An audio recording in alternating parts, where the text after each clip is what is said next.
It's not Monday. It's not Tuesday. It's not Wednesday. Yes! It's Thursday. It's okay, Scrady. Thirsty Thursday.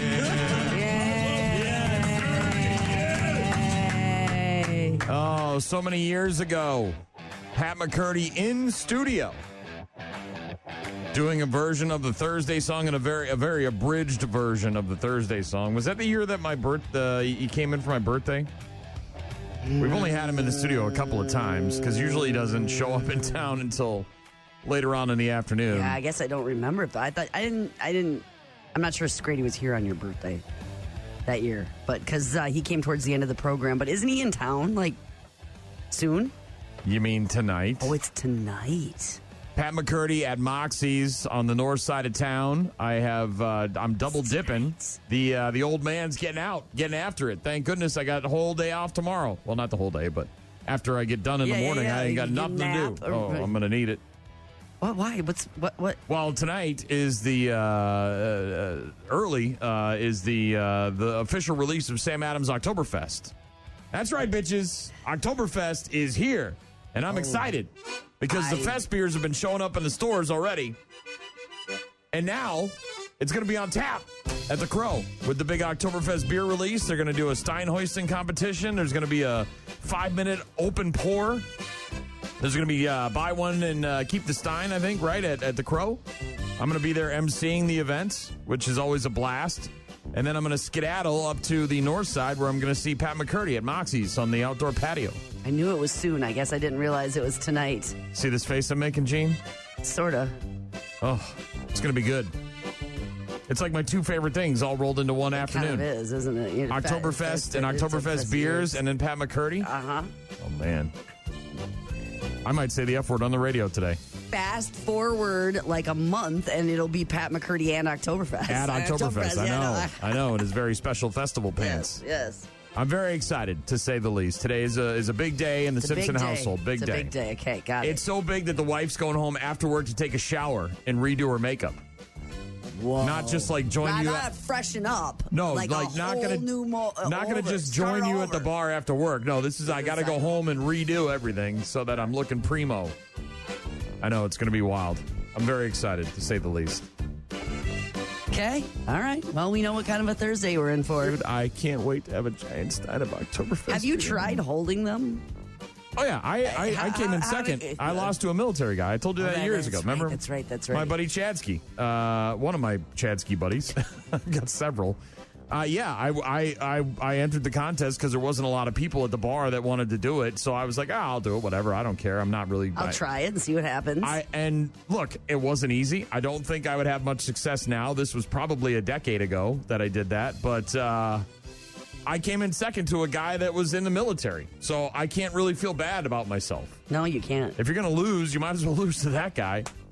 So, yeah, I've never actually... That was really the only time I've ever participated in a Stein hoisting competition, but got that going on. Busy. Before we get there, though, there's obviously a whole show we got to do here. So, Cora is going to join us. We'll find out if she's related to or if she knows Ernie, who helped out the Autumn Kings after they left Turns out Rockfest. it's her uncle or something like that. Yeah, she's like, I've known Ernie forever. Or Ernie. We go way back. So we'll talk to her just after 8 a.m. Office Cora letting us know what she's up to this weekend in the 715. I think you know what I'm up to. At least today. Mm-hmm. Then we got a big birthday dinner tomorrow night for a friend of ours. I don't know if that's a secret or not, but I didn't say their name. So anyway, there's that. Could be anybody. Could be. Yeah, I got to talk about that too a little bit. Okay. The dinner, the birthday, the friend. Like I shouldn't have got. This is why I don't like getting involved. All right, I like to stay arm's length from a lot of things, right? Because once you start getting involved, then people complain, and then it's just like, why the F did I even bother? I got a whole system. I got a whole series of messages, right? There's a whole group of people that are getting message about the dinner. Are we talking about this now, or are we talking about this later? No, I'm going to do it. I'm doing it. I'm going in. Talking about it now. All right, I got a few minutes. So you're on a group thread. So this thread is for like a bunch of us, right? There's a group of like almost 10 of us that are supposed to go out to dinner, which is difficult, right? Trying to wrangle all these people and figure out whose schedules are working and whatever.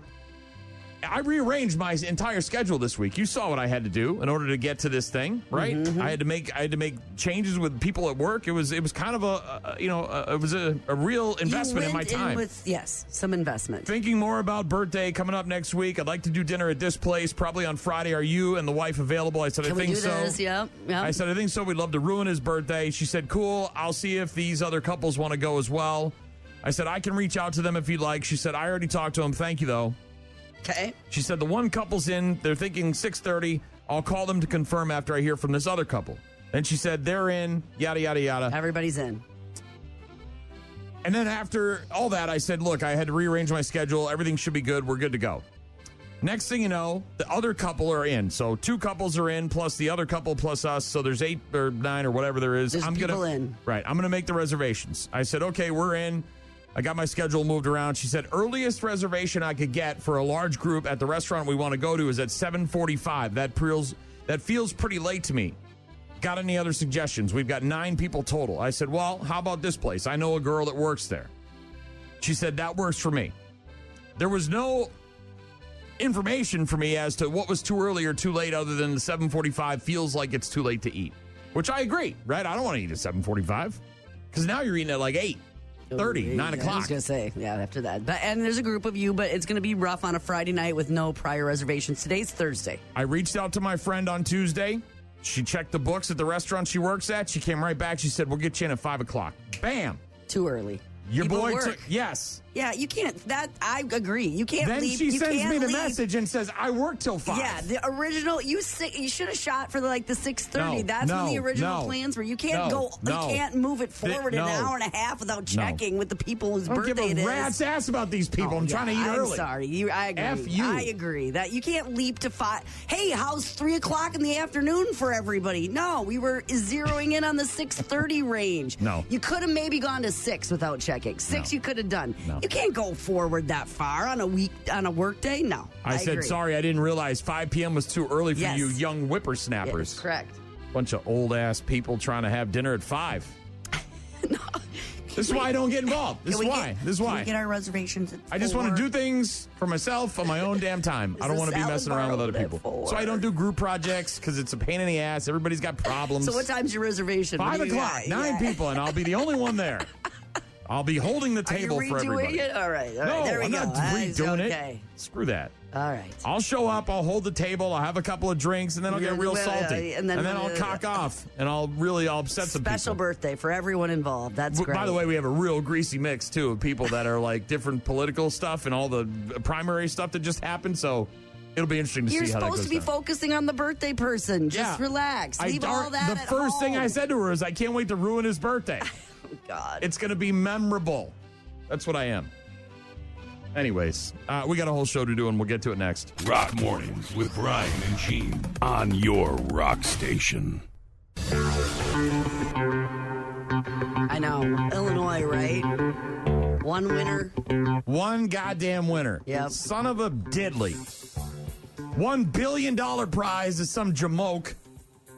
Some fib. A regular some person. dirty-ass person from Illinois. Like we talked about yesterday. Damn it. When you say, it feels like someone wins. And that person likely was just like us, bought a ticket, had no actual thought they'd win, and woke up this morning a billionaire. Powerball. $1 billion winner. Last night's drawing. They're from Illinois. Somebody is going to be really rich in the Dells next weekend. Somebody's going to be bringing their whole family to the Northwoods. Or the cabin up north, yeah. Yeah. Some psycho from Chicago is going to be cruising into the Dells at 1,000,000 miles an hour with a $1 billion lottery ticket in their pocket. Show me the money. Show me the money. Show me the money! One lucky winner hitting the $1 billion Powerball jackpot in Illinois. 4, 26, 66, 67. Unbelievable. Gene, did you have any of these numbers? I don't know. I didn't even, to tell you the truth, I haven't even looked. You haven't looked? No, hold on. What if you got a $1 million winner? I don't have a $1 million. 4, 26, 66, 67, and then 69. The red Powerball was number 9. The power play multiplier was 2. Largest lottery jackpot in U.S. history was 2022. This was the 8th largest, and somebody from Illinois won it. 4, 26, 66, 67, 69. The Powerball was 9. Did you have the Powerball? I have none of those numbers. I have none Maybe of those you numbers. should use AI, because apparently if you use ChatGPT, it might help you win more at Powerball, but not more often. New report looking into people who have used ChatGPT to play the lottery, right? To pick numbers? And a few folks have won that way, so can ChatGPT actually pick winning numbers? The short answer is no. AI cannot improve your odds on a random draw. For each person who says that it works, there's tons of others who had zero luck with it. I agree. That's because there's no AI learning that can help you. Powerball's jackpots, the odds are 1 in 292,201,338. Every valid combination has a chance, the same chance as the other one. Past drawings do not help with what combination might come next. Hot numbers are not warming up. Cold numbers are not due. But there is one thing it can help you with: avoiding having to share. It can steer you away from popular numbers that a lot of people use. Well, we have talked about that before, where there are certain numbers that happen, I don't know, more frequently, right, or you know, are the Powerball number more often in history speaking. So the theory here is that if you win with less common numbers, you could keep more of the jackpot, because it won't need to be split up as much as the common numbers that everybody picks. I don't care at that theoretically, point, right? at least. I think I'm sure a lot of people are already using I'd be good. ChatGPT to win there, but just fine. we'll if I hit the had to reset share. button on the lottery. Yeah. Hitting the reset. The city of Winona is not going to reinstall flock cameras Saw that. after all 8 of them got cut down and stolen about a week ago. I've seen several maps. I don't have the budget for it. That's Well, yeah, these things are expensive, obviously, and they're about $3,000 each. Right. You're going to have to August save 1st, for that, they I would discovered imagine. they were all cut down, and a statement from the police earlier this week said the cameras have helped solve crimes, including to help locate a homicide suspect, several stolen vehicles, and random other offenses. But they said at the end of the day, our community's trust is the foundation of effective policing, and we've worked hard to build and maintain that trust. So they're not going to put those cameras back up. I don't think it's because they care about the public trust as much as they care about losing another $24,000, right? You put 8 more up at that cost, and next thing you know, you got a real problem on your hands, right? That's budget stuff. You That's have to have a camera to watch the cameras put them up higher.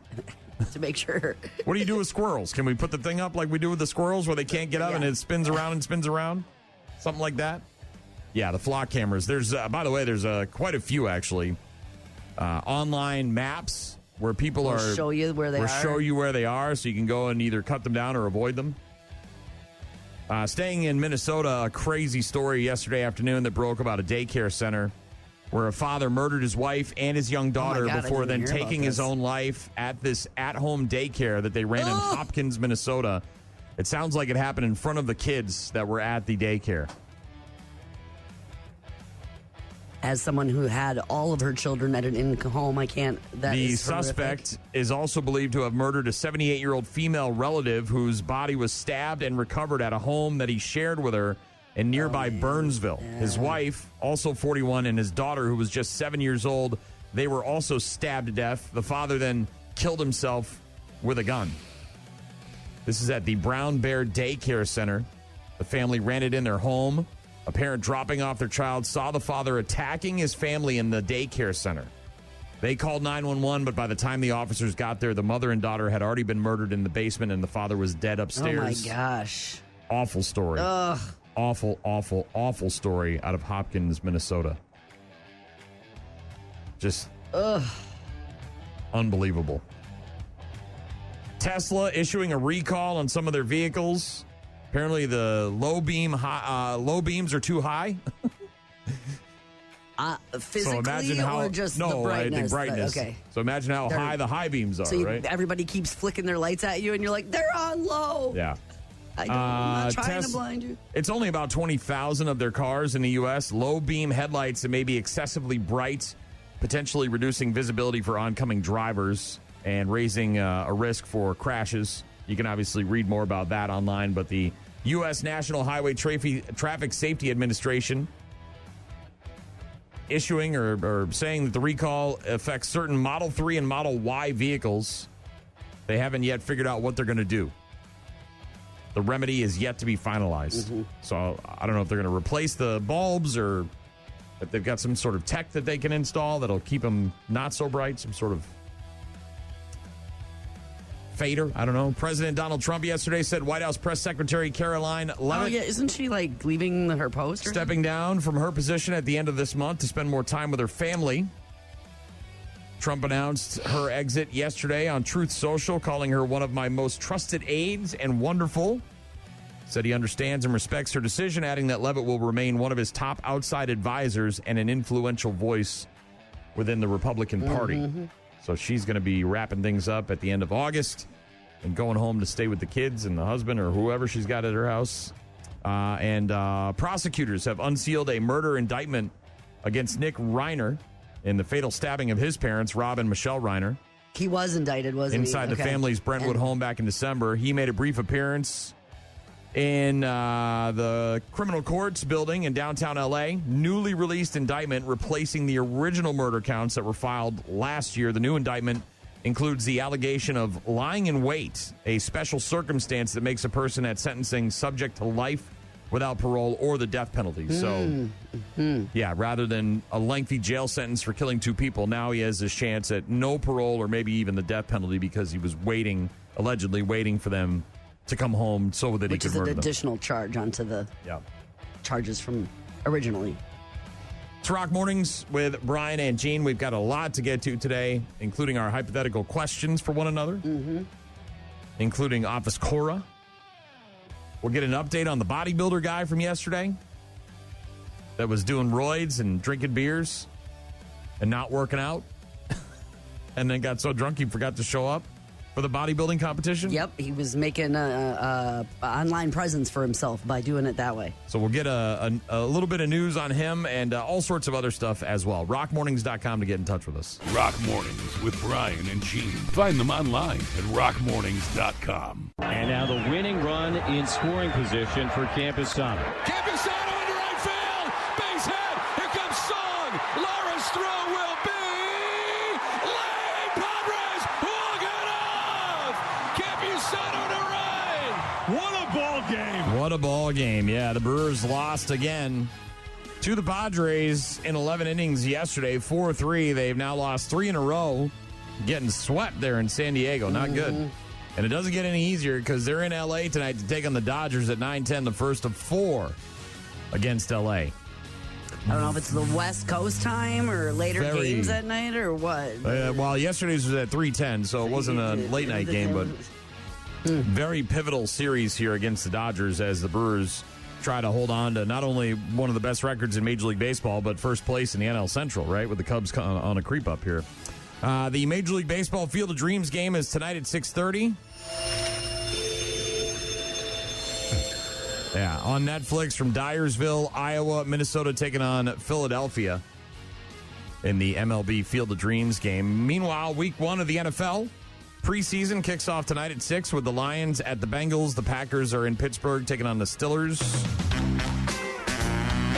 Go, Pack, go! Both those games are at 6 p.m. Then on Saturday, the Bears welcome in the Browns at noon on the NFL Network. The Vikings are at the Giants on Saturday at noon on ESPN Unlimited. The Pro Football Hall of Fame game last week between the Cardinals and Panthers, which is kind of the kickoff to the preseason, right? It's sort of its own autonomous thing. It still had a lot of eyes on it.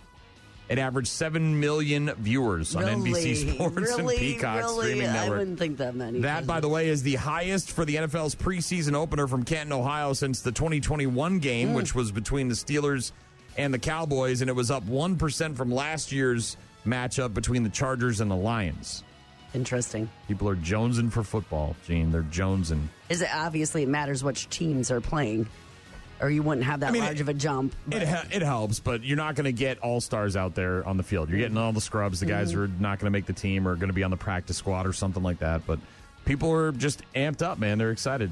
Not to mention all the betting that goes on now, right? All the gambling. That might have a lot to do with it. Russell Westbrook, playing 18 NBA seasons with 7 different teams, announced his retirement on social media yesterday. He said, sometimes you don't even know when you've already watched the end. You had to be there, and now it's over. Westbrook had offers in the offseason from the Kings and the Wizards, but decided to step away from the NBA on his own terms. Russell Westbrook, after 18 seasons in the NBA, done, at least for now. Lakers getting sold. This is how you make money.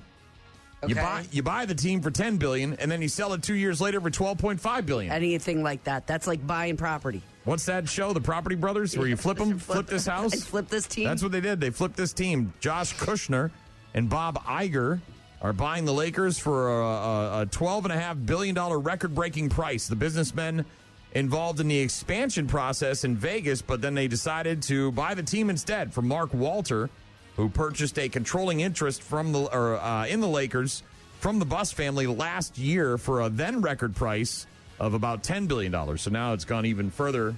It was a record, and now it's a bigger record. Into the stratosphere, yeah, $12.5 billion. NASCAR's All-Star Race is returning to North Wilkesboro in 2027. The midseason exhibition moving back to the .625-mile asphalt oval.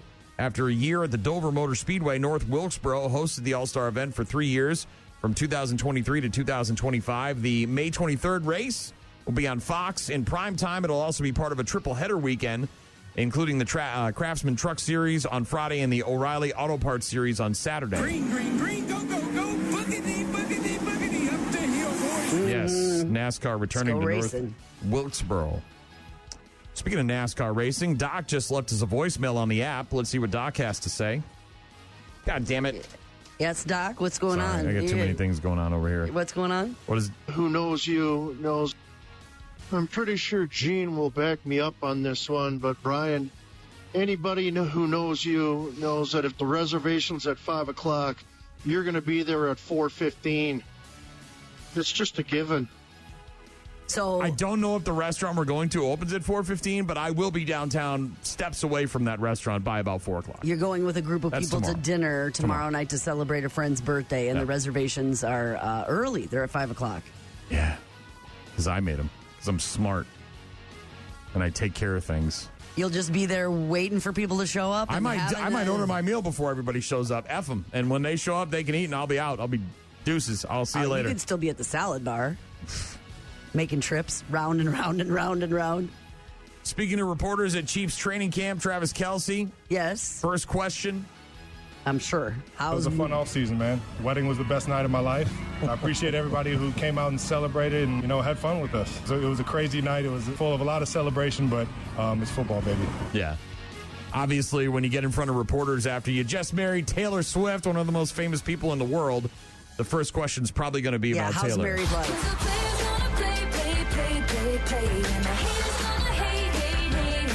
He said, I thank the owners of Madison Square Garden for allowing us to get the opportunity to do the wedding there, knowing we wanted a private event. It was perfect. Said it was a childhood dream to be in Madison Square Garden for a wedding. Come on, man. All right. Come on, man. Maybe for her. Maybe that's what he means. July 3rd is when they got married. Ceremony officiated by Adam Sandler, as we all remember. Mm-hmm. Billy Well, Joel, of course what was that? that was Not gonna Billy Joel, be- Paul Paul McCartney McCartney and sings Stevie it. Nicks Sings singing to him. it. So yeah, of course it was a memorable night. A few Yeah. people we knew were there. A couple Yeah. people. Except for Blake Lively, she didn't have the invitation apparently. Rock Mornings with Brian and Gene. Thanks for the voicemail, Doc. You can leave us messages and voicemails through the apps, whether it's the 95.7 The Rock app or the 92.9 The X app. It's super easy. So down at the bottom, you'll see voicemail, push it, record, send. That's Push what it you good. got. That's it. So if it's a song you want to hear, or if it's somebody's Push it birthday, good. if you've got plans tonight, Brian's going to have some fest beers and some Stein hoisting. I don't know if I'm going to be hoisting. I'm going to be hoisting it so that I can drink it. And then you've got some live music, Pat McCurdy. Maybe you've got some plans this weekend you want to share with us, or a situation that's bumming out your morning, whatever that is. Harsh on my mellow, man. You can leave us a voicemail and be part of the program. Rock Mornings with Brian and Gene on your rock station. Week 1 of the NFL preseason is tonight. Steelers and Packers at 6 p.m. on the NFL Network. Also on the NFL Network tonight, the 49ers and the Titans. That game is kicking off right around 9 p.m. You've also got the MLB Field of Dreams game over on Netflix between the Twins and the Phillies. Celebrity Family Feud, new episode of that tonight on ABC. Starts at 7 o'clock. Nicole Byer and Margaret Cho and Kathy Hilton and Debrat. It does say Celebrity Family Feud, right? I guess you could consider them Family Let's Feud play celebrities. The feud. Top 7 answers on the board. Here we go. We asked 100 people, what's something you put up in your butt? Like, they might as well just start doing that, right? Like, I do like watching clips from that show. oh, Steve Harvey? Yeah, Steve Harvey clips. His They're fun. reaction, very yeah, funny. Well, yeah, and people's answers. What's something that your ex-girlfriend was better at than your wife?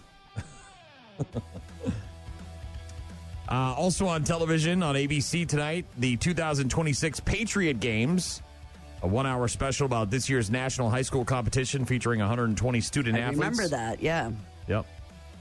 So there'll be that already happened. So this is a special about the competition. 2026 Patriot Games on ABC. Episode 4 of Star Trek: Strange New Worlds, season 4 on Paramount Plus today. There's also a new documentary about Travis Barker, the drummer for Blink-182. Yes. It's called Louder Than Fear, and it premieres on Hulu today. And it's about obviously his time in Blink-182 and then the plane crash that completely changed his life. Travis was in really bad shape. There was an absolute concern whether or not he would survive. I've never stepped foot on a plane since the crash. And when I think about it, I have the worst flashbacks. I've got 2 on the ground with birds over here. Get a in this man.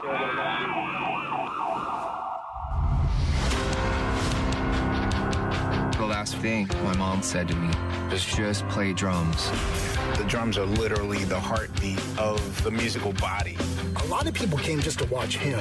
He just had this, oh, you're going to get picked up by a band and you will be a star attraction. I told him, you better get yourself a job, boy. And he said, no, Dad. I'm going to go play in a punk rock band and I won't have a plan B. It's Rob. Mark and Tom come up to me and said, our drummer just left. Would you consider playing? The show starts in an hour. It felt effortless. Things were just exploding. That was quite a wild ride. I was touring with Blink nonstop. I was taking so many pills that I had a security guard whose only job was to watch me sleep and make sure I was breathing. It was all a blur. That's dark. Travis Barker, Louder Than Fear, obviously a ton of celebrity cameos in there. You have Taylor Hawkins, may he rest in peace. You had Tommy Lee, all the guys from Blink-182, his parents, all these other people, but that deadly plane crash that he was involved in that completely changed his life. Yeah, he was just on a podcast, too, talking about that and opened up about his daughter was only like 3 or something at the time, and apparently she said, don't go, the roof's gonna rip off or some like crazy 3-year-old stuff, and he, like in retro, and apparently he tried to get out of it, like worked with it, and they were like, no dude, you're like deadlines and contracts and things, and it really shook him, and was some sort of, it turned out to be like this, could it have been some crazy premonition from a 3-year-old? That's on Hulu, Disney Plus today. Travis Barker, Louder Than Fear. Also Camp Rock 3 on the Disney Channel. The Jonas Brothers, a.k.a. Connect 3, return to Camp Rock to try to find a new opening act for their major tour. I don't know. Do you know anything about this? It's some sort of tweener show, right, with the tweens? Adam Scott is going to be on with Jimmy Fallon. So is Sebastian Maniscalco and Dogstar, Keanu Reeves' band. Jimmy Kimmel's show is new, but Anthony Anderson is the guest host. He'll be talking to Dave Franco. Guest all week, yeah. And Jaylen Brown, who got traded in the offseason from the Celtics to the 76ers. Going to be playing with LeBron this season. Not sure if you saw this, but pretty cool moment. Not the first band to do this, right? The Who, I think it was The Who did this many, many years ago with Keith Moon, right? He got too drunk to play, and they got some fan up there who played. Metallica's brought people up on stage to play the drums occasionally. Foo Fighters, speaking of, when you were talking about them. Foo Fighters have done that. Rare, though, that you get fans up there to sing songs. I know Biscuit's done it in the past. But a fan at an Avenged Sevenfold show last Saturday in Montreal, now going viral, They apparently had a sign up front, not quite sure exactly what it said, but the vocalist for Avenged Sevenfold, M. Shadows, brought the kid up on stage, handed him the mic, and then watched him perform. Unholy Confessions. M. Shadows then went on to provide some backup vocals for a portion of the Walking the Fallen single, signaling security to invite the fan on stage ahead of time. The fan showing that sign there at the A7X show and got on stage and did the damn thing. Congratulations to him. Pretty cool move. Yeah, I love those videos. Pink does that a lot, too, with little kids. So that's neat that the opportunity was afforded them to... And brave. Yeah. You know what I mean? There's all those people. Maybe you get up there and stage fright hits in, right? my God, the song, you love the song, but then all of a sudden... Look around. There's lights and you and don't have the things and in-ears, and cameras you're, maybe you've never been on the stage before and all that stuff, yeah. Also, there is a new ride, apparently, at Universal Studios Hollywood. Did you hear about this thing? I did not. Is it like a House of Horrors kind of thing? Well, they're testing out a new roller coaster called the Fast and Furious Hollywood Drift. It reaches up to 72 miles per hour, has hills, loops, and a feature where the coaster's cars twist like you're in a Tokyo Drift. I see what you're saying. Or a Hollywood Drift. But apparently some of the people that live around Universal Studios Hollywood are not too happy because the volume is too high. Every 30, 40 seconds, you just kept hearing screams, and it's like, this is going to be our new sound in the neighborhood all day long. Very peaceful, So that roller coaster it's a game changer. 5 minutes you hear, ah! And you're like, is this really happening? I'm sitting here at my desk doing work, and there's like this crazy roller coaster sound. Universal says they're listening to their neighbors. One person said it's like someone is getting murdered out there. All the time. They're screaming all the time. Another person said it's like a horror film going on. One other person said it's disturbing. Universal Studios Hollywood said they're actively monitoring sound levels. They're adding 2 additional sound barriers as well, so they are taking this into account. As well as making some other adjustments to dampen the noise. It's in the soft open technical rehearsal stage. No official opening day yet for the Universal Studios Fast and Furious Hollywood Drift ride, which apparently is too loud for the neighbors. I don't know how you're going to muffle that. Screams of people that are riding on it. How do you build a sound barrier that stops that? I don't know, man. Put a dome over it? I don't know. That would suck, though. Yeah. Yep. That would stink. Kind of a cloudy, gloomy start to the day. Might stay cloudy all day long, and we might get some rain later on this morning. Looks like we're definitely getting some rain this afternoon. I see showers in the forecast Friday, Saturday, and Sunday, which means the lawn's going to look real nice. Yeah, but I looked this morning again a little bit more because we got some plans. And I mean, like 30% chance. And Sunday actually looked like it might stay dry completely. So I don't think it's going to rain all day. It might come here and there, but you could, still do stuff. It's Rock Mornings with Brian and Gene. Our hypothetical questions for each other coming up in just a bit. Office Cora after 8 a.m. Bad news, happy music as well. Get in touch with us. Go to rockmornings.com. Rock Mornings with Brian and Gene. Find them online at rockmornings.com. Requested AC/DC for Mark. Sent in an email. Said to the neighbors of Universal Studios Hollywood, you moved in next to an amusement park. There's going to be an amusement park noise or two. Same for the people that move in next to a racetrack or a drag strip that's been there for years. I rest my case. Speaking of noise pollution, can you play some rock and roll Ain't Noise Pollution by AC/DC? I can, and I did, and you're welcome, and thank you.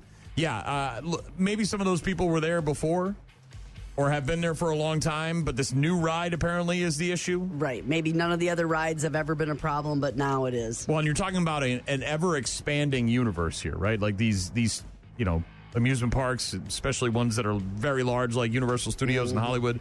So, yeah, I mean, if you buy a house and then 10 years in, they decide to put a racetrack across the street, okay, legitimate gripe. Like, hey, man, when I bought the house, there was no plans to put a racetrack over here. Now it's here. But there is some of that, a little bit of that. Thanks for the email, Mark. Appreciate it. Go to rockmornings.com for all our contact info. If you want to get in touch with us like Mark did, thanks to Doc for the voicemail as well. Earlier this morning, you can download those apps and get in touch with us with voicemails, pictures, and videos through the apps. There's a new treatment for muscular dystrophy. Have you heard about this? Oh, my gosh, that's great. No, I haven't. Yeah, so researchers have found a treatment for MD, muscular dystrophy, that's showing promising results. They found that young children, specifically, saw notable improvements in their motor skills after taking a drug called vamorolone. I don't know why they make these drugs so hard to pronounce, but Vamorolone. Vamorolone. The medication was developed to provide the benefits of steroids with fewer side effects. They think that they can now begin to treat the disease before significant muscle damage occurs. A new treatment out there for MD, muscular dystrophy. And I'm sure that, if you're a parent or a person that deals with any sort of lifelong, crippling, degenerative disease like MD, you're willing to try just about anything when it comes to battling back against progression. Researchers at Binghamton University in New York studying the drug in very young boys with DMD, Duchenne muscular dystrophy. The progressive genetic disorder causes your muscles to weaken and eventually be replaced by scar tissue. And they said, quote, "We were surprised at the rapid improvement of gross motor skills. The MD caused by mutations that prevent the body from properly producing a protein essential for maintaining healthy muscle. Instead of trying to slow the deterioration caused by the DMD once symptoms become apparent, what if the treatment were given well before much of that damage occurs?" So this is sort of like a preemptive strike type deal. Destructive process in muscle starts from birth.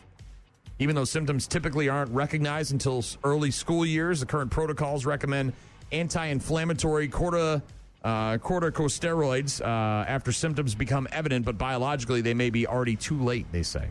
So they've been studying this new drug, and apparently it's showing promising results. Fingers crossed. Vamorolone. That's great. I think I pronounced that right. I probably didn't, but maybe I did. This one's right up your alley. You're going to love this. Okay. You love dogs? I do. You like dags? Dags? Oh, you mean dogs. A golden retriever. You like those too, don't you? I do. This is a family on Long Island in New York. They have a golden retriever. The name of the dog is Barley. Barley the dog. That's cute. And Barley apparently began having seizures. Unfortunately, the medication that they were giving Barley didn't seem to help at all. And Barley kind of lost his spark, right? His joie de vivre. Was losing his lust for life. But then they decided to bring home a pet duck, and they named it Louie, and now Louie and Barley are BFFs. I never thought I would own a duck. I never expected him to stay long term. She just lost her spunk. She lost her goldenness. This medication we have to give her for the rest of the life, so this is how she's going to be. She started smiling again. She started wagging her tail. She started having personality again. She wanted to be friends with Louie and hang out with him a lot, so she kind of stretched her joy and, fit in with him. Justin and Tori stretched her joy. What kid talks like that? Oh my gosh, that's great. Typical American family. They got 2 kids, Cameron and Charlie. They got a dog named Barley, and they also have a duck named Louie. Louie the duck. Never expected to own a duck.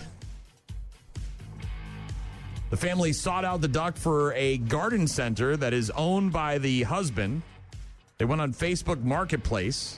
So this guy owns a garden center, right? Plants. And they were going to get... Maybe they got a pond or something there. They want to have a duck that, people can come and see the duck, and they like the duck, and they feed the duck, and the kids like the duck, and everybody likes the duck, and everybody's ducking around and duck you and duck me. So they went on Facebook Marketplace. They found the duck that had hatched in the Long Island Elementary School classroom, but instead of taking the duck to the garden center, they decided to bring him home.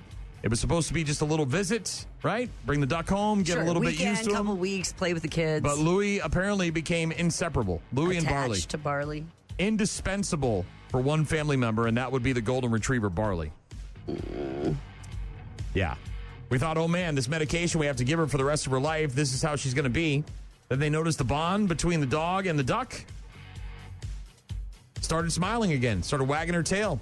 Having her personality. The two virtually inseparable. Louie pecks at Barley. Barley chases Louie. They wrestle. They relax. They sleep together. She wanted to be friends with Louie and hang out with him a lot. So she kind of stretched her joy and fit in with him. There you go. Louie and Barley.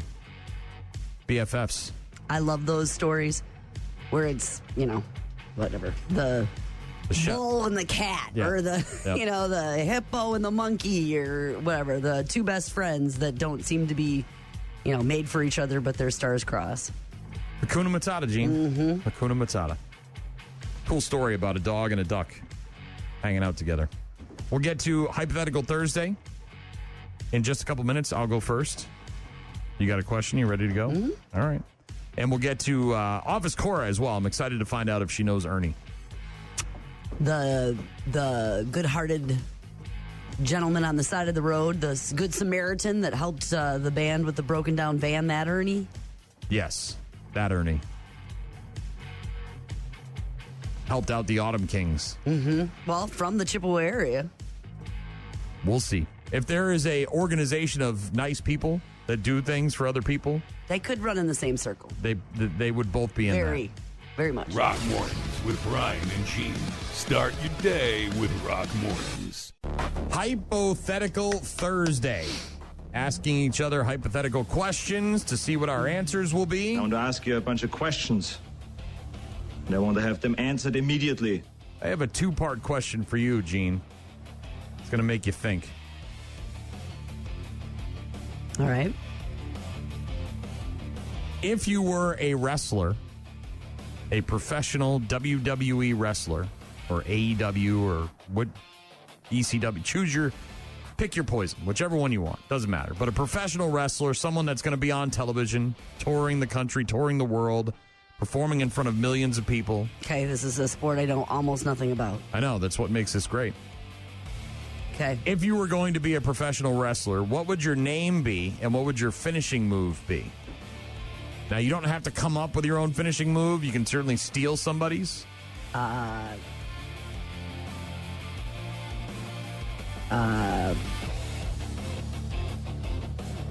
I can think of is spandex. I don't know why I don't think that sounds like a good name, but I Spandex. Ladies and gentlemen, please welcome to the ring the 16-time world heavyweight champion, glittery Spandex. spandex? Is a sparkly spandex? There's plenty of that. There's plenty of that. Your wrestling name is Spandex? Flexing spandex? I don't know. Flexing? I don't. What about something nose related? And your finishing move is where you pin them with your nose, your giant snoz. Is there a name generator? Can I find some sort of a wrestling name? I'm sure there is. Wrestler names? Is this a wrestler name? I'm sure there is. Female names. Here we go. Mantra. How about that? How about Welcome to the ring, Mantra? I don't know. Man-eater? Welcome to the ring, Man-eater? Is that good? How about that? Tigress? That's not a bad one. Then you'd have to have some sort of tiger themed unitard / spandex, right? Wouldn't that be your deal? Maybe some sort of cool cape? Cape would be good. Capes are always good, aren't they? Well, you can't wrestle with the cape on. You have to rip it off ceremoniously in my corner. Even Hurricane Helms would take the cape off before he wrestled. Not a good idea. Choking hazard. Oh yeah, very choking. So much choking. I guess my move, Tigress. I don't. Does that describe Lioness? you? Does that define you, Linus? Now we're going up a notch. We're going to Linus. I just was thinking because I think that the lion has something to do with August when I was born. I think you're a Leo. I'm a Leo, and it's a Leo. Leo the lioness. How about that? We'll go with that. Ladies and gentlemen, please welcome to the ring. Leo the lioness. Fighting out of the red corner, Leo the lioness. One person. Yeah, one. My husband. Go get him, honey. Leo the lioness. So then you must have a lion finishing move, some sort of... Well, the only thing that I know of that is sort of fun to watch has to do with any time anybody jumps off the ring. Or the top rope? The top rope. Is that what it's called? What did you... The ring. That's the It is square. a ring. That's the square. They call it the squared circle. Yeah. And so when they get on the corner like that... Off the top rope. And they... Are you talking about jumping into the ring or out of the ring? No, into the ring, probably. Okay. And then maybe with a... Elbow? Yeah. Like a Macho Man Randy Savage? Like off the ring and into the... Yeah. Into the What's neck, that called? into the throat? A flying elbow? Oh, is it... Wow. Okay. How about that? I mean, you could come up with a nickname for it. A lot of wrestlers do that, where it's a... That's my favorite if move. it's a suplex, they might call it something else. Like it's their finishing move, so they'll nickname it, right? like the F5 or whatever you want to call Ooh, it. I like that. You can't have that one. That one's already taken. You got to come up with your own here. Okay, but can it be off the top? What'd you say? Ring? No. An elbow? Yeah. Flying V. Flying elbow? Flying V is different. Okay. That's a guitar, actually. Well, let's see. It had claws. Some sort of claw thing? Yeah, because of the lion thing. Maybe it's a... I think the Sheik back in the day, the Iron Sheik, he would do he did the camel clutch. There was a guy that did a claw thing, not Baron von Raschke, not the face one, where there was a guy that did a face claw where he would put his claw like and it's an alien on your face. Well, he would squeeze it so hard that you'd tap out. You'd lose consciousness. But there's one where you can maybe sink your claws into the traps, the trap like muscles, this, and freeze them, paralyze them, kind of. You submit them with your trap. Ooh, I like that. That's good. The claw trap. The claws. Well, Jim Carrey in Liar Liar, beware of the claw, right? Like what else do lions do? The lions roar? What if you call it the lion's roar? I think they're apex hunters, all right? So I could be like... you can call it the lion's roar, and it's so loud and deafening that their eardrums pop, and then they quit. Ooh, I'm losing consciousness. No? You have a terrible gimmick, by the way. This is not good. This would not make a lot of T-shirts. What if What? Well, I don't know. What if I have a cape, right, and it's striped, and maybe a fuzzy tail, like a tuft of tail kind How of are you thing? going to hold the tail on? Well, I have to take it off before I actually get into the elbow and the jumping and the clawing and the What if you roaring use thing. the tail to choke them out? The lion's tail. What if I just run in really short bursts around the ring, like you can't catch me kind of thing? Like, and they I'm tire so out? fast. Yeah. It's kind of like the I Homer run Simpson. fast, It's like the really Homer just Simpson really approach to fast. boxing. I'll just take a beating until they're tired, and then look at me! I can run really fast and dart around. I'm a lion, right? Like I can avoid you. Lions don't avoid conflict; they go in for it. Well, true, but I can run. They're not. Now you're marathon talking about runners, the they're cowardly short lion runners. from The Wizard of Oz. They're more short runners. Did that guy have a finishing move? He needed a heart, right? Yeah. Boy, you're terrible at this. Hypothetical Thursday. My question for Gene: if you were a wrestler, what would your wrestling name be and what would your finishing move be? And we're going with Leo the Lion. And your finishing move is to run around the ring, terrified from all sorts of physical... I mean, that's super fast, and they can't catch. They're wore out trying to catch me. They're wore out. I just want to thank each and every one of y'all for all you've done to your bodies. It's still real to me, damn it. And then... Thank you so much, Mr. Funk, for saying what needed to be said. And then after the match is like a Brazilian barbecue or something, and we all sit down to like a big table full of meat. Sarah texting in saying, the golden defeater. Finishing move is to lay by your dish. Boy, tell me somebody who knows even less about wrestling than Gene. That would be Sarah. Your finishing move is to lay by your dish. Toma Tom texting in saying Gene could call it the perfect pounce.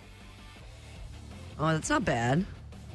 He's talking about where you do the frog splash, right? Where it's a lion splash. Rawr, well, I'm coming down off of the top. As opposed ring. to coming up. Coming off the top rope. Off the top rope. Ray texting in, didn't Molly Holly wrestle in a pink cape? That could work. By the way, I've been a wrestling fan since the early 80s. No more texts from me today. Yeah. Thank you, Ray. Let's keep it short and sweet. A pink cape? Well, I don't think they wear the cape when they actually wrestle. I'm pretty sure that anybody that's come ever... in the ring and they take it off. They get to the ring and maybe it stays on if they're doing a spot, right, where they just run in and beat people up and then jump out and run away. But if they're going to wrestle an actual match where the bell rings, I think usually the cape, much like the belt or the helmet or whatever, it all comes off. Stand back. There's a hurricane coming through. No? Unless I'm running around so fast, my cape is just behind me, and they're just trying to catch me, but they can't because I'm sprinting. All right. Jean, sort of non-committal on her answers for Hypothetical Thursday. No, those were committal, sort of. Which is Jean to a T, right? Pretty committal. Non-committal Jean. Pretty committal. Maybe that's what your wrestling name will be. Non-committal Jean. The lion. The lioness. Stalking her prey. Isn't it the women It's who... pretty good, I think. Isn't it the female I think lions? pretty good out of nowhere. Aren't the female lions the ones that have to capture the food and then the guys just come over and eat it? Hell yeah.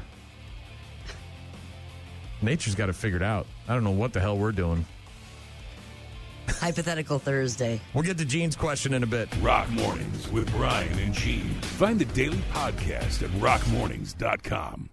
And now the winning run in scoring position for Campusano. Campusano into right field. Base hit. Here comes Song. Laura's throw will be late. Padres walk it off. Campusano to right. What a ball game. I guess it was a ball game if you're a Padres fan, but if you're a Brewers fan, you're like, uh-oh. That was not we got some problems. We got we're getting bit by the injury bug, and now we're losing all these games. They've lost 3 in a row now. They got swept by the Padres, losing 4-3 in 11 innings yesterday. And it doesn't get any easier. The road trip continues. The West Coast road trip tonight in L.A., taking on the Dodgers at 9:10. First of 4 against Los Angeles. Field of Dreams game on tonight. Packers on tonight. At 6:30 on Netflix. That'll be Minnesota and Philadelphia from Dyersville, Iowa. And then the Packers preseason gets underway tonight at 6 on the NFL Network and ABC. Bears and Vikings both play at noon on Saturday.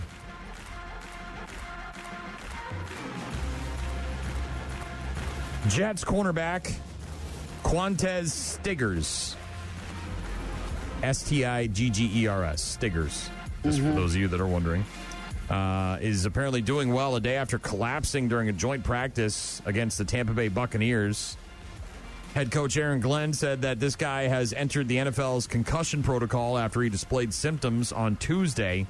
He passed out on the practice field, was taken to a local hospital. They gave him some IV fluids and monitored his situation, but now he's in the concussion protocol. That can't be good. Don't like to hear that. No, don't. Lionel Messi. Yeah, I know that. Was this his dad died, didn't 68, right? Yeah, revealed that he's not really sure if he'll continue playing soccer for much longer, while reflecting on the recent death of his father, Jorge, who was by his side through every step of his career. Jorge's passing at the age of 68 was announced late last week.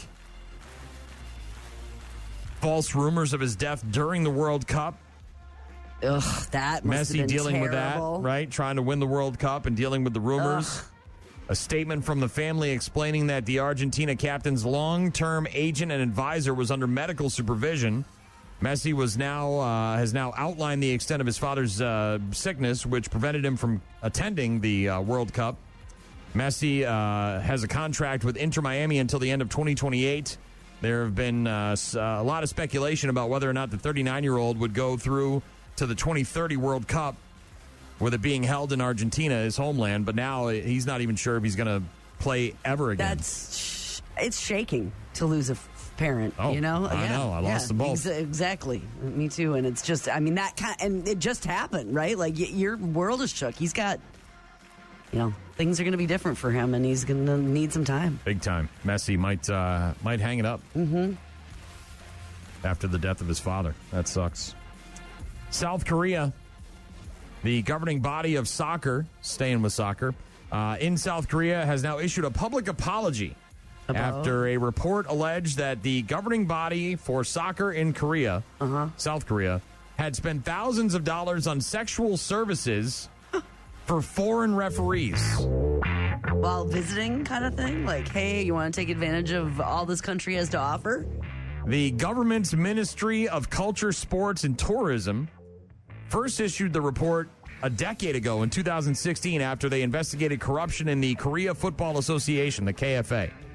However, the report wasn't made public until last week when several news sources were able to get a hold of it. The report found that the KFA, the Korea Football Association, paid for sexual entertainment at massage parlors on at least 8 different occasions between 2011 and 2012. Do you know where a guy can get a rub and a tug around here? Actually, they do.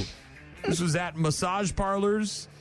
3 of the matches involved were qualifiers for the World Cup and the Olympic Games. So these weren't just like regular-ass games on a Tuesday. These are very important games leading up to worldwide competitions.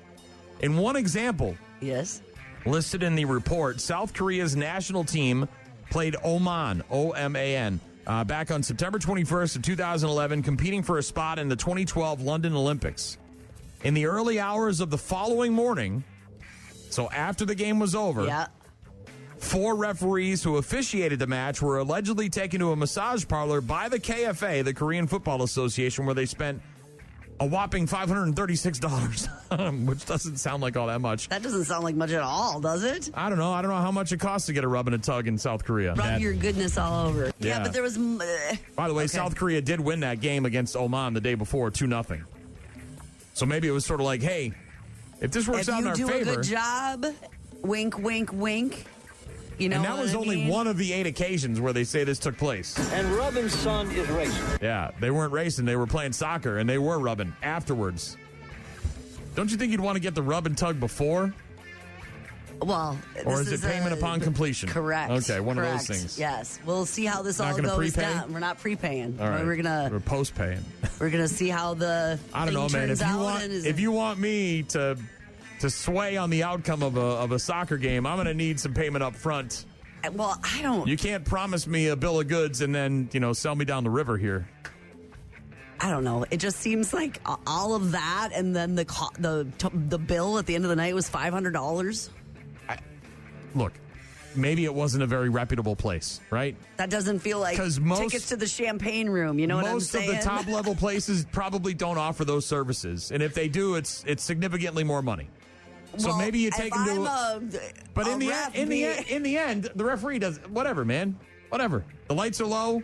I'm feeling good. I got some drinks in me. That's not enough. Whatever happens, happens. Not enough. Oh, you're undoing my belt. That's not enough that's nice. for me that's to very, like... Oh, that feels good. Oh, that's very nice. Oh, what's your head doing down there? Challenge my ethics is not enough. It's not about... They're not paying them the money. They're paying the girls the money. Maybe the going rate's much cheaper in South Korea than it is in America. Well, the conversion would have to be a lot for me to be like... deciding on calls and games to go afterwards to the... I mean, it would have to be worth a lot more than that. The conversion has to be a lot. Not me, man. I have $20. I'll do it for 20. Questionable morals. I'll do it for very little cash. Well, it wasn't even money. It was. They weren't paying the officials. They were giving them sexual favors. Sandwich, really. My morals will be. We can cut out the middleman here. Just give me the money. We'll be all right. No, they were getting sexual favors at massage parlors. $500 for 4 of them. Is that what you said? A couple of them at least. It's $100 a piece. Yeah. Maybe $100 goes a long way. I feel like I need to... What do you even know about any of this? I don't, but I feel like I need nothing. a bleach You're wipe. so far disconnected from this world, you don't know nothing about the gutter. You don't know about living down here. All right. Hypothetical Thursday, Gene's question for me coming up in just a bit. Rock Mornings with Brian and Gene. Weekdays, 6 to 9. Rock Mornings with Brian and Gene. Got a message from a guy, Ryan. Said, now I need a duck for Wrigley. F me. After our story about the golden retriever named Barley and the duck named Louie from Long Island who became BFFs, Ryan, who is a boxer lover like myself, went online and found a video. Duck? Oh. Yes. Taffy and Crew. K-R-U. I'm not sure if... Okay, so it's there's a duck and a boxer. And they're look at them. They're look at them. They're just having a day. He's flopping around. They're chasing each other. They're having an absolute day. Look at how awesome this looks. Wouldn't you love to have fun like that? Yeah, Ryan, you definitely need to get a duck. Get yourself a duck, Ryan. Get a duck for your dog. Please, get a baby duck for your dog and then send us pictures and videos. Doc texting in with an entire book here. Doc, I love it. When I was a kid, my pro wrestling name was Sweet Willie D, and my finisher was the Sweet Dream Sleeper, the $1 Million Dream. My brother even got me a championship belt for Christmas one year with the Sweet Willie D nameplate on it. I still have that belt. Not. Why haven't we? I love when we find things out 20-something years later after being friends. Your brother made you a custom wrestling belt with your name on it? From when he was a kid. Sweet Willie D. Oh, my God. Is that what Lori calls you in the bedroom? Like this oh, big, my God. Probably teeny tiny. Goes around his thigh. Well, when did he get it? Did he get it recently, or did he get it when he was a kid? I don't know, but that is a great gift. Hell yeah, and it is. Super thoughtful. Sweet Willie D. To have.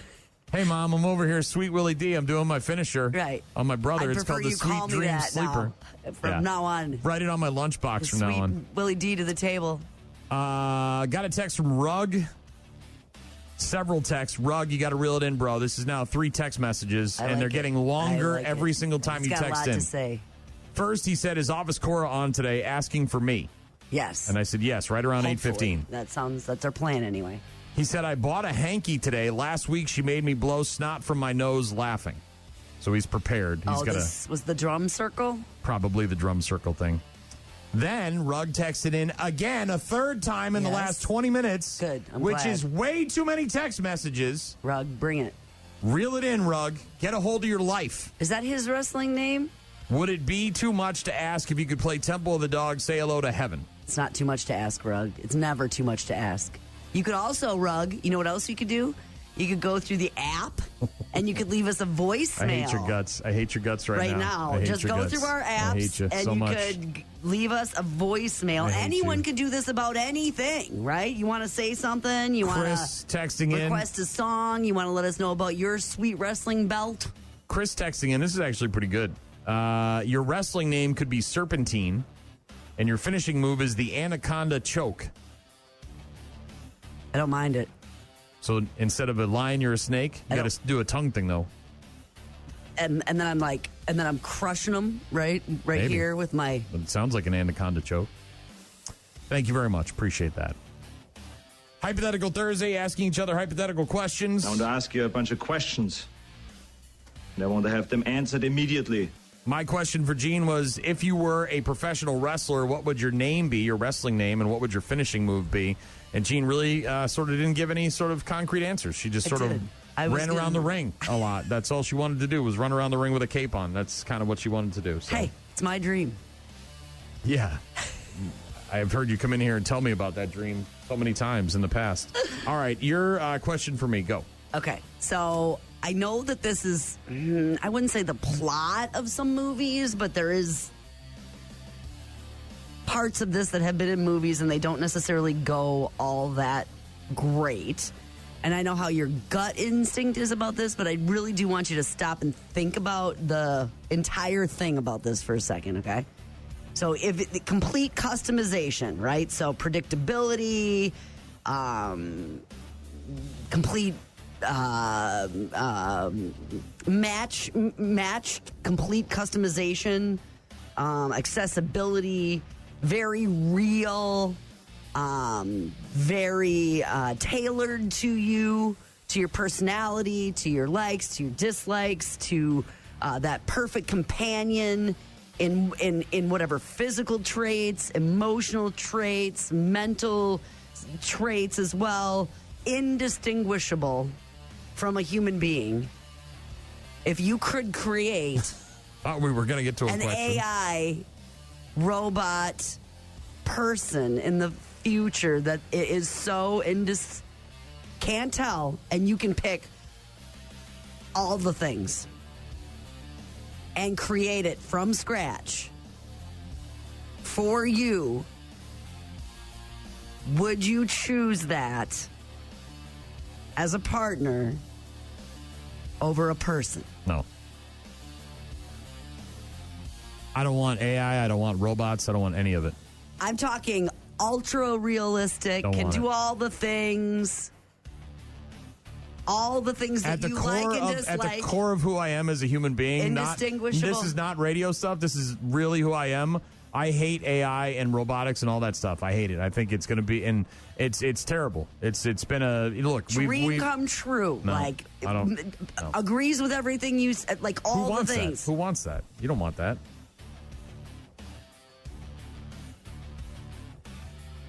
You think you do, but you don't. Do you? No, everybody needs someone to be that voice, that reflection of yourself. Well, you could program that when you wanted it. No. You could say, "Hey, there's no benefit to AI and robots. There's none whatsoever. It is our downfall." And to be perfectly honest with you, we kind of need it. We kind of need a reset as a species. Like, we're getting too far away from what's going on here. So, ethically, not necessarily. This is if the robot wife could do all of the thing, it's completely advanced. No. Take care of everything, all the things. This is the man or the bear question for me. Real woman versus fake woman that does everything you want. Subservient, right? No, you don't want that. Then I gotta come up. Then I gotta house and the lawn and stuff and the thing. All that stuff is fine. Whatever. It's a necessity of life. It's the thing you got to do. Does she do massages? I'm saying. That's what I'm saying. You can do the whole thing. No, I would not. I want nothing to do with AI and robots. I don't want to know. Make your favorite meal. No, anticipate the thing. Would you choose an AI partner? No. Perfectly tailored to be your exact match. My life has been defined mostly by negativity, right? I've lived a crazy wild life up until this point, and it's made me who I am, and I can't imagine going through life where everything's great and fantastic. It wouldn't fit with me. It wouldn't sit. I couldn't do it. It would just not. It wouldn't make sense. I wouldn't know. Bedroom stuff, all of the stuff. No. All right. I don't want AI and robots. I don't want anything to do with it. This is a even robot. if I could weird science it. I get it. The weird science experiment. If I could come up with a woman, but she was like real. She wasn't a robot. Well, this is so real. It's indistinguishable. Like you could. I'm just telling you. No, I don't want it. I'm good. I would never do it. I'm sure you would. Well, could I get one that helps around the house? I know what you want. Yeah, you wanna. What was it, Rosie the maid on Jetsons? Yes. No, I don't want any of that. I'm good. What's the point of living if everything's done for you? Well, you could choose. You wouldn't have to be all done for you. You can make this person exactly. No. I don't want anything to do with robots and AI in my life. I would never go down that road. Perfectly tailored to you. No. All right. Sorry, Gene. I know you were expecting a deep answer, but I'm out on the robots and AI. I can't come around to that. I'm not going to play that game. It just isn't a thing for me, man. I'm good. I like human beings. I like real people. I like the best of us. I like the worst of us. I love it. I love it all. I want it. I want real stuff. I don't want to deal with robots and computers. Robot and stuff. sarcasm. No, it's not real. It has to come from somewhere, right? Where does that come from, right? From your experiences as a human being, from your memories, from your feelings, all that stuff. It means something. Did you ever see Umbrella Academy? Yeah, I watched the first 4 seasons. With the or mother that helped raise all the kids. Didn't know till she was like kind of melting, I think. I'm good. All right. Sorry. Hypothetical Thursday. Gene wants to know what my ideal AI robot would look like. I wouldn't have one. I wanted to know what Jean's wrestling name would be and what her finishing move, and the best she could give me was I want to wear a cape and run around the ring real fast. All right. If you want to weigh in on our hypothetical questions, you can do that by texting in or emailing us. You can also stay right where you are, because Office Cora is coming up in just a bit, and we're going to find out what she's up to this weekend in the 715, and we're going to see if she's related to or knows Ernie. Rock Mornings with Brian and Gene. Find them online at rockmornings.com. 8:15-ish on Thursdays. You know her, you love her. She's one of a kind. She's Office Cora, and she joins us on the phone every Thursday morning. How are you, sweetheart? I am so good. How are you guys doing? We're doing all right. I want to get to some business. We have a lot of things to get to this morning, Office Cora, so we don't have time for chicanery, okay? First and foremost, I got a text from a guy. His name is Rug, as in, like, your carpeting. He's from Trempolo, and he said, I bought a hanky. I love that name. He says, I bought a hanky today. Last week, Office Cora made me blow snot from my nose laughing. So he's ready in case you cause him to giggle. Oh, that's awesome. I'm assuming he's referring to when we were discussing drum circles. And how similar we are. Yeah. Samesies. That's what everybody says about us. So, Rug, have your hanky ready to go because we'll see. We'll see where this goes. Now, Office Cora, you were at Rockfest. You remember the band, the Autumn Kings? Yes.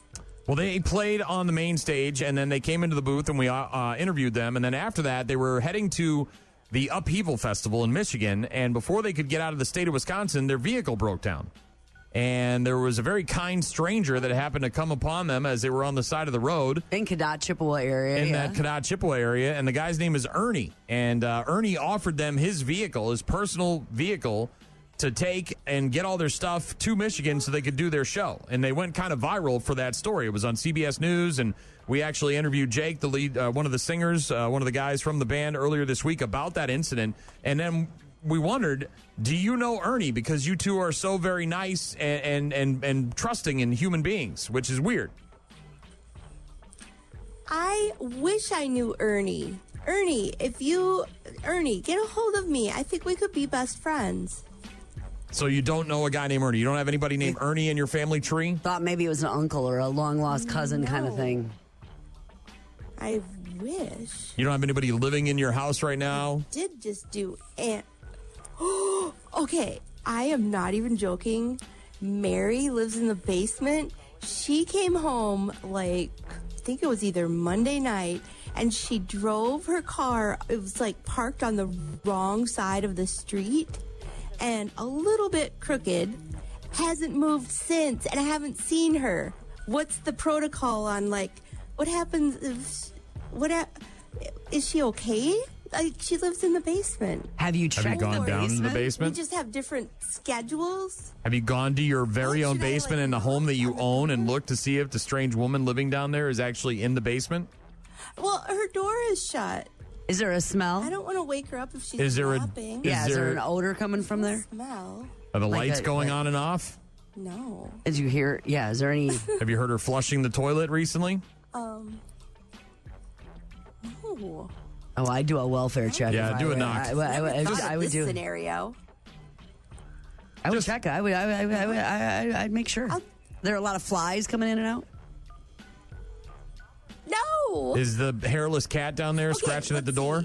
It's been Tuesday, Wednesday. Now it's Thursday. Yeah. I think. Yeah. Well. You just got to knock. That's all you got to do. Go down there and knock. We come and go. I don't see her every day. Yeah, but the vehicle hasn't moved either, and it's parked all wonky. It's wonky parked. It's cattywampus. She is no longer putting her puzzle together at the dining room table. All right, you might have a dead body. Let's in the do it right basement. now. Are you home? Are you on? No, she's at work. Office Cora's at work. Right? You're out. I'm not home. I'm at work. Yeah. All right. Well, when you get home, hour. maybe go home. Maybe send Back Scratcher over there if you're afraid of what you might find. Does he have access to the basement? Yeah. How's that going to work, by the way? Well, where are you living? You're getting married to this guy at some point, right? Is it? You said it was next year, maybe? Yes. Okay. Well, congratulations and all that crap. But what's going to happen here? Is he moving into your place, or are you moving out, and then it's just going to be a full-time Airbnb? I mean, what's the sitch here? Because it's, to. We don't know yet. Oh, so we're just going to get married and we'll see what happens. You know what? They're going to roll the dice. Yeah. We each own a house, and we kind of like our houses. So yeah. We might just keep independently married. That's what's happening here. Smart. Adulthood. So smart. Mm-hmm. Thanks, Gene. Yeah. But I'd check on the body in the basement. Yeah. Why am I not surprised that would be your answer? Nervous. That we're just going to live in two separate houses and pay two mortgages? Because of how she's parked. Why not? We'll say we're married. We'll do all the paperwork. The renter's paying her mortgage. Sure. She's too social to just live with him. And she's got to live with all these other people. Does he have a bunch of strangers living in his house too? No, but he doesn't have a mortgage anymore. So it's just like a really nice house. He has his space, and she has hers full of strangers. That's how they want it. I wouldn't want to move in with Office Cora either. That's how they want it. I'm trying to have some honeymoon stuff going on. And she can go visit over there when they want that time, and then when she wants puzzle time with strangers from the basement. House, the lake house. Yeah, we call the Minneapolis house the lake house. Is it on a lake? People have that. Is there a lake attached to it? Yeah. We have a really bad delay today. I apologize. Office Cora, again, your life's so very strange and weird. I'm surprised you don't know a guy named Ernie, but you may want to look up that story if you haven't seen it. I need to meet Ernie. Yeah, Ernie from somewhere in your area, actually, outside of Chippewa. Yeah. What do you got going on this weekend in the 715 Office Cora? Call me. Oh, this weekend is my big camping weekend at Lake Arbutus. There are so many friends going. It's gonna be really good. Paula, the trucker, and my friend Jill got together yesterday and made can koozies, like individual can koozies for each person. All right. And like Dawn, she's kind of a B word, the one that owns the monkeys. So they made her a can koozie that says a little country, but they didn't put the O in. Gotcha. Right? That's so naughty. And then there's another one that says meow garitas per favor. Oh my God. Is that for you with your hairless cat? I think so. All right. And then there's another one, liquor. Yeah, if she'll let me. There's so many can koozies coming our way. Imagine Paula, the trucker. And then Dawn with the monkeys. There's just so many people coming. Are the monkeys coming? Joe is bringing his... Yes, the monkeys are coming. And then my friend Joe is bringing his boat and going to take me tubing and promises not to do like those We got to really get crazy video of this. turns. We got to get video or pictures of you on a tube. We got to see this. Oh, it's happening. But he's going to be a nice driver. They say that until they get behind the wheel of the boat, and then the next thing you know, you're getting dragged all over the street. Can the monkeys go tubing with you? No. Why not? I hope so. Oh my gosh, that would be so cute. They do go out on the boat. I don't know what to say about your life. It sounds like a hoot is what's going to happen this weekend. Is some gals and some funny can koozies, so good. and monkeys and tubing. Man, is there anything more awesome Is the than back that? scratcher going too, or is this like a ladies only type thing? Oh no, he's going. All right. Well, good luck to him. Hypothetical Thursday today. Do you have a question for us, Office Cora? Ooh. No. Yes. I was just going to ask. Oh, okay. Would you rather win $50,000 or let your best friend win $500,000? I'd rather win the money. So you get $50,000. I want the money. Or your best friend. I want the money. Brian. No. I'm giving it to my best friend because we're halvesies. We're splittins. I love my best friend, but we're not halvesies. He might break me off something, but it wouldn't be $50,000. Yeah, so my I'd be friend better would off taking the halvesies 50. with me. So I would halvesy. I would do that. Yeah, seeing my best friend secure, happy, and stress-free would feel like a win. Yeah, it would, but not at the cost of me losing $50,000. I'm gonna have to say. This week, Gene and I are samesies. Mm-hmm. That I feel is a much more accurate representation of our show. Brian. Yeah, I'm not in your drum circle. I'm not in anybody's drum circle. Take those dirty ass hippies and get them the hell out of here. Tell them to get a job and wash their feet. If you're going camping at Lake Arbutus this weekend, I almost feel like we need to apologize for the monkeys and the can coolers. Can you imagine you're up there having a good time and this group of pirates shows up with their monkeys and peg legs and their weird can koozies? Like we don't have enough freaking can koozies everywhere? I don't know. It's hairless cats and monkeys over there. Dead ladies in the basement doing puzzles. Campsites. That's going to get wild at Arbutus this weekend. Wild, I tell you. Yeah, somebody call the authorities and let them know ahead of time. Thank you, Office Cora. It's always a pleasure. We love you. Have a great weekend. We'll talk to you next Thursday. Thank you, guys. There she is, the one and only Office Cora. always a wild ride. with that one. Mm-hmm. My buddy Heath, the gunny, texted in and said, wow, brutal. Dude, I don't know what I'd do if I guess I would just have monkeys camping next to me. Yeah, it's a big one. Yeah. These guys pull in like with all their campers and boats and monkeys and I'd probably pack up diapers and leave. and I'd probably monkey diapers and I'd probably pack up and leave. Wake up one morning, the monkey's chewing your nose off or something like that. It's wet. It's squishy. It makes a weird squishy sound in your shoe. Yeah. Tubin at Lake Arbutus. Tubin. Bad News Happy Music is coming up next. Rock Mornings with Brian and Gene. More from Brian and Gene is coming up. Can I have everyone's attention? There's news. After 40 years, they still can't find Jimmy Hoffa. That's what I'm talking about. There's good news. My family is making a grant to eliminate their student loans. And then there's bad news. I have some bad news. All the crazy happening all over the world, including Florida. Florida man bites dog to establish dominance. All right, y'all ready? Every weekday morning at about 8:35, Brian and Gene hook your ass up. It's bad news. Bad news. With happy music. Happy, happy, happy. Brought to you by Dahl Toyota. Here we go. You know, when you reach milestones in life, you're supposed to go out and celebrate. Mm-hmm. That can look like a lot of different things. You could high five somebody, have a cake, maybe a couple of drinks. My neighbor turned 50 the other day, and they were jumping in the pool, cannonballing into the pool. There you go. Something like that. Mm-hmm. If you are going to go out for some drinks while celebrating your new Rolls Royce, maybe don't get into the Rolls Royce and then drive it while you've been drinking. Don't do that. That's what Roxanne Rizzuto did down in Florida. Rizzuto? Those are Z's. They look like ours to me. That's not fair. Rizzuto is not a word. He's a baseball player. You're cheating. I don't know if she's related to Phil Rizzuto, but Roxanne Rizzuto from #Florida was out having a couple of drinks last Friday.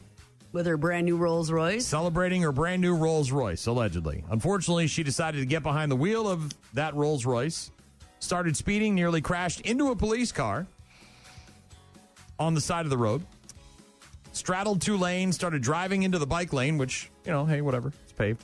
The officer chased her, pulled her over. She almost hit this guy, told him it was her new vehicle and the brakes are loose. The brakes are loose, Gene. That's a new one. Started swaying, apparently smelled of alcohol, also admitted to drinking a couple of glasses of wine and failed a sobriety test. I'm not that intoxicated. Oh, yeah, you are. Mm-hmm. The brakes are soft.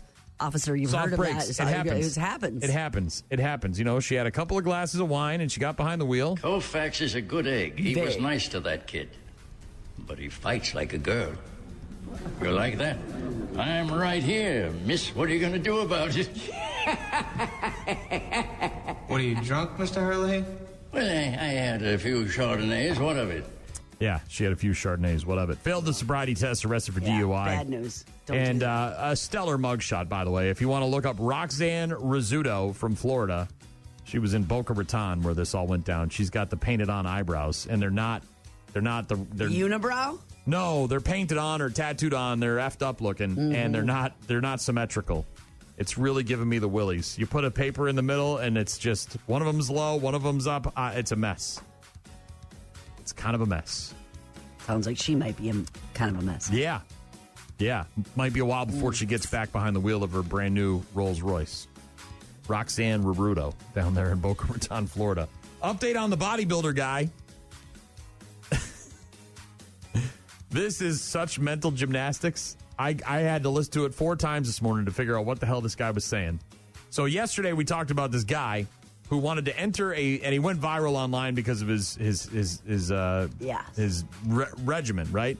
He wanted to enter a bodybuilding competition after spending time doing steroids and drinking heavily with no working out. I think he wanted to make a name for himself by consuming alcohol. Doing something crazy. It's like crazy. It's like Supersize Me, Yes. right? I'm going to eat nothing but McDonald's and see what happens. I'm going to drink 24 beers a day and do roids, and then I'm going to enter Right. bodybuilding. Well, when you hear him describe the working out process, it really flips your brain to the other side. It's hard to understand what this guy's thought process was. Peter is his name. Peter. The reason I kept getting muscle gain was because I was doing a mental routine for about 3 to 5 minutes every single day. I would mentally go through these scenarios in my mind where I had to lift. Squatting, deadlifting, bench pressing, shoulder pressing, etc. I had to use those muscles to survive because that's what the foundation of all muscle building is. Your brain sends a signal to your body that your muscles need to get stronger in order to survive. But you don't have to actually lift the weight. You just have to imagine the scenarios to send those signals and to get the same end result. Hell yeah. I don't have to exercise. I just have to imagine that I've lost 20 pounds. Is that what we're doing here? Apparently, it's all mind control. Are you out of your fucking mind? Yeah, the guy who did nothing but roids and heavy drinking to get ready for a bodybuilding competition and then got too drunk and forgot to show up for the damn thing apparently says the only way to get these results is to use your brain. It's all a question of mind over matter. We no longer mind because you don't matter. You've been voted out of office, baby. Yeah, this guy. Booze Bag Fitness is his name. By the way, at some point he cut from 24 beers a day to just diet soda and vodka. Well, he gave up. He's a quitter. He's a that quitter. Was the shredding stage, though. He was getting ready. To get shredded? He was getting ready. Again, I said it yesterday. I'll say it today. He didn't look that bad with his shirt off. I would like to look like that with my shirt off. He didn't look like a bodybuilder, but he had some abs. He looked okay, but I doubt this is the route to drinking 24 beers a day, taking steroids, and imagining. I've never tried it, and look where I'm at now. Look where my choices have gotten me. And imagining I'm a disgusting blob of flesh. Doesn't feel like that works. I'm a terrible thing to look at. That's what I am. A mind is a terrible thing to waste. Yeah, this guy's not wasting his mind. He's using it to work out. He's using it to work out. All right. Have you heard about the cat boat? No. You haven't heard about the cat boat? No. You haven't heard about the cat boat? No. Oh, my God. I can't believe you haven't heard about the cat boat. Mean, cat in the wall. No, cat on a boat. Bunch of cats on a boat. You haven't seen this thing? Like they took a vacation? Like 60 cats on a boat. And no one knows where they're from or how they got there. Authorities have a message for anyone tempted to play hero over the bizarre cat rescue in Tacoma, Washington that's already led to the recovery of 60 cats. Stay off the boat. So there's like hundreds of cats living on this boat, and they just discovered it, and no one's on there but the cats, and now they're trying to get the cats off the boat, and they don't want people going out there and trying to help them. Police in Washington City say the 40-foot sailboat anchored off Owens Beach, where a bunch of cats were recovered, remains an active crime scene after dozens of the cats have already been pulled from the cramped confines. There's pictures and videos of these cats just living on a sailboat. Quit playing with your dinghy. Yeah, this cat boat. I can't believe you haven't seen this thing. It's abandoned, huh? Yeah, somebody apparently got... Filled it with cats and then took it out there and left it? They said yesterday, that the Marine Services and Animal Control crews have spent 6 days recovering these animals using power tools at one point to tear into portions of the vessel. Because some of the cats got into the walls. They think they've gotten all the cats out now, but they want people to stay away from the boat. Have you seen the pictures? Now I'm looking at it, yeah. Dude. So 1, 2, 3, 4, 5, malnourished, 6, 7, 8, 9, 10, 11, 12, 13, 14, 15, 16, 17, 18, 19 in the cabin alone right here on the... Yeah. Animal cruelty. They're saying, please do not board the vessel unless you are the legal owner. And by the way, we'd like to talk to you. Yeah, they're making additional trips to the boat to try and make sure no stragglers are left, and they also want to try to see if they can find any evidence of who this boat belongs to. Yeah, I would imagine they'd like to find that. I can't believe you haven't heard about the cat boat. Dozens of kitties and cats. Unbelievable. Cat boat. In another sign of the wussification of America, I'm sure you saw this yesterday, the University of Michigan, as in Michigan, not some tech college in a parking lot somewhere. We're talking about friggin' Michigan. Apparently is not going to give grades to first semester freshmen. There will be a non-grading system. Apparently they're battling against mental health. They say our goal is to help first-year students acclimate to the demands of college and allow intrinsic motivations to guide personally meaningful academic journeys. Jesus Christ. Talk about mental gymnastics. Core elements of a liberal arts and sciences education. Yeah, so they basically want to try to help these kids acclimate themselves to college life so there's no grades. Well, passing grade or not passing. I mean, there will be that apparently. Stellar. So they That's a really good way to get ready for life. They That's can a say, really great way you to passed or not. It's a really great way to prepare people for the kick and the dink that's coming. Only when you enter incoming the freshmen workforce. apparently this year. Is that right? 2027. I'm sure that it's a pilot program. They're going to figure it out or whatever. But yeah, you got that working for you if you're a freshman in Michigan. A Florida woman back in Florida, hashtag Florida woman, is accused of stabbing a horse multiple times and whipping it in front of a child at a ranch where the kid was receiving therapy. What did the horse do to her? What is going on? She's crazy.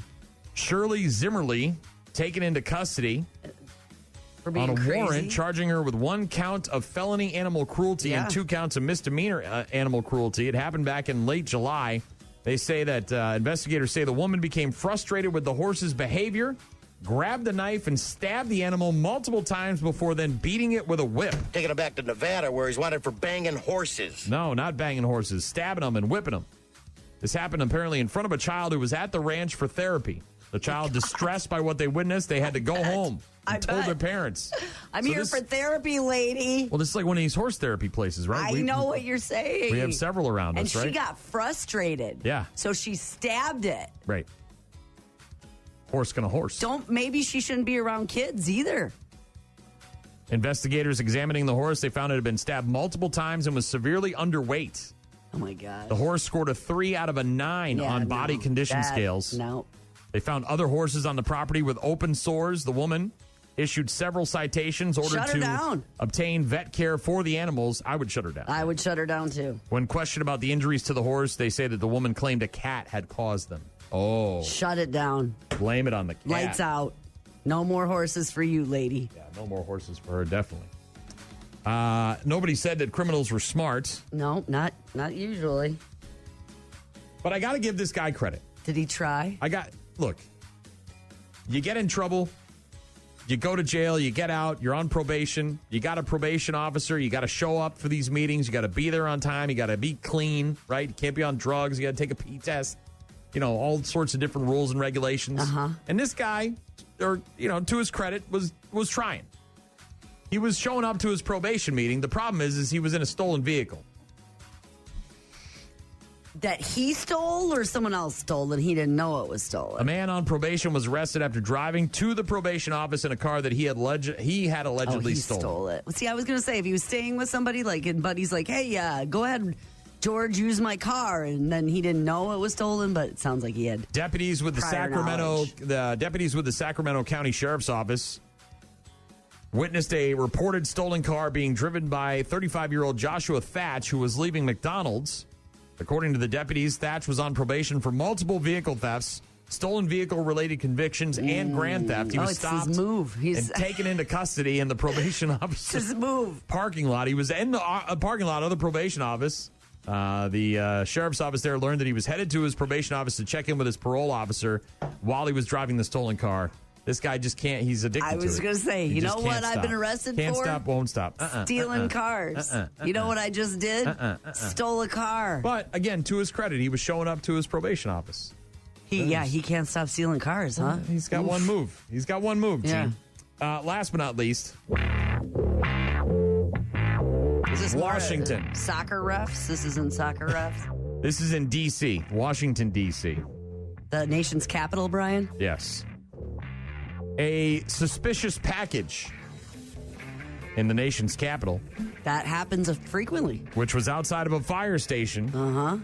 Shut down rush hour traffic yesterday in the morning. Well, all these people trying to go to work. Apparently, however, it wasn't so suspicious, but it was a package. That was ticking. No ticking. It was just a sex toy, Gene. Is that a dong on its own? No, it's a sex toy outside the fire station in D.C. that's causing a traffic problem.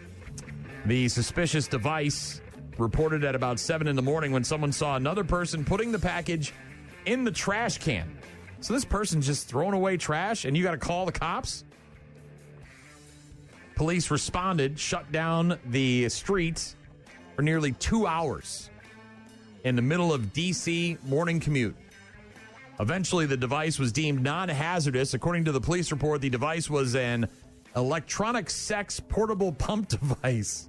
What's a portable pump device, Gene? Giggity, giggity, giggity. Can you Google that for me? Wow, that feels like such an overreaction, doesn't it? Like, Well, and there's a picture of it, too. It just kind of, I don't know, it doesn't... I mean, but somebody's walking down the street, put something in a garbage can, and then that makes Now, you... look, if you have a backpack on and you throw the entire backpack in the trash... And you're running away or whatever. Right. I mean, Or I don't you know. appear Maybe you're suspicious. being vigilant. It is the garbage can of the fire station, so you're like, what's happening?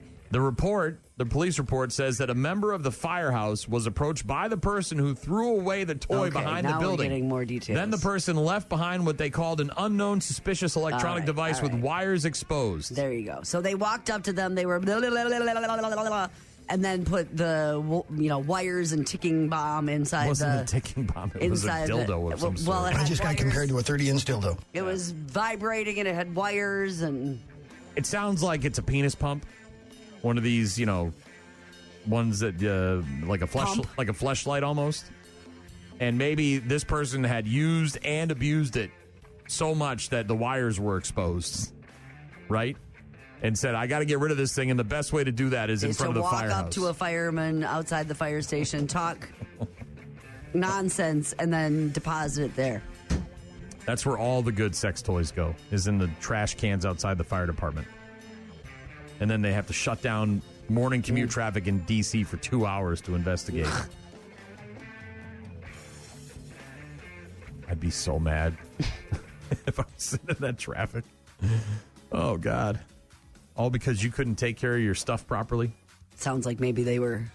Don't they have a green day where you anybody's electronics? Anybody's dumpster will do. Well, no, but like an electronics day where like an e-waste. Yes, you're like take an that e-waste. to e-waste. Yes, you're not taking that to e-waste. Why wouldn't you? You're putting that in a garbage can. It's probably got some copper in there that somebody can strip we got out. A whole big thing of e-waste in there. Computers and screens and keyboards, not pumps. I'd like to turn in my pump. Electronic sex portable pump. That's what they called it, Gene. Get it right. Again, when you feel like your life is spiraling out of control and you just don't have a grasp on reality, remember, folks. You probably didn't steal a car this morning. To go to your probation office. And drop off your pump. You probably didn't throw away your used-up penis pump. That's wore out. That's wore out You wore with wires out. exposed. So wore out, the wires are exposed. Wore it out.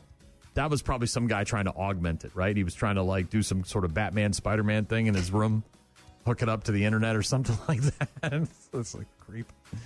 All right.